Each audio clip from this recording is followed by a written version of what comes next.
Cylinder வாங்குறதுக்கான ஏற்பாடை நான் தருவேன்னு சொல்லுங்கன்றேன். இப்படி செஞ்சு ரொம்ப பழைய பழமொழி இல்லையா? மீன் பிடிக்க கற்றுக் கொடுங்கள், மீன் கொடுக்க பழகாதீர்கள். நாளைக்கு எனக்கு இன்னொருத்தர் மீன் கொடுக்க மாட்டேன்னு வந்துடாது. எனக்கு மீன் பிடிக்க கற்றுக் நான் 4 பேருக்கு மீன் கொடுப்பேன்ல.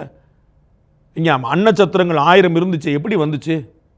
எனக்கு போக வருமானம் இருக்குது, வருமானம் இருக்கிற நான் சமுதாயத்துக்கு கொடுக்குறது தானே இருந்திருக்கும். அந்த சமூகம் அப்படி தானே இருந்துச்சு. போகிறவங்களாம் சாப்பாடு கொடுக்குற சமுதாயம் எப்படி இருந்துச்சு நமக்கு? அப்போ நான் 4 ரூபா சம்பாதிச்சா உங்களுக்கு 2 ரூபா கொடுப்பேன். அதை வழி பண்ணாமல் நீ 2 ரூபா வாங்கிக்க, நான் 2 ரூபா வாங்கினா அரசாங்கம் காசு கொடுக்கணும், நான் வந்து எதுக்கு வேலைக்கு போவேன்? நான் ஏற்கனவே கேட்ட கேள்வி தான். நீங்கள் 35,000 கோடி ரூபாய் இருந்த அரசு வரும் டாஸ்மாக் வருமானம் 2021 இன்றைக்கி 50,000 கோடி ரூபா, 15,000 கோடி ரூபா ஒரு மாதத்துக்கு 1,100 கோடி ரூபா கூடி இருக்கு. ஒரு மாதத்துக்கு 4,200 கோடி ரூபாயா மாறி இருக்கு. டாஸ்மாகில் மது குடிச்சு அரசாங்கத்துக்கான வருமானம்.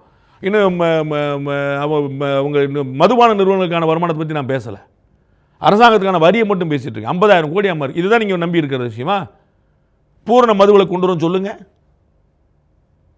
எவ்வளோ ஸ்கீம் சொல்லிட்டீங்க? பூர்ண மதுவில் கொண்டு வந்து சொல்ல வேண்டியதானே? இல்லை, இது பாதி தான் சொல்லியிருக்கேன், இன்னும் மீதி இருக்கு. சொல்லணும் சமுதாயத்தின் மீது அக்கறை இருக்கு. நீங்க வந்து ஒரு பெண்ணா நீங்க சொல்லுங்க, சமுதாயத்தின் மீது அக்கறை இருக்கு. நீங்க என்ன எதிர்பார்க்கிறீங்க? என்ன பிரச்சனை நடக்குது?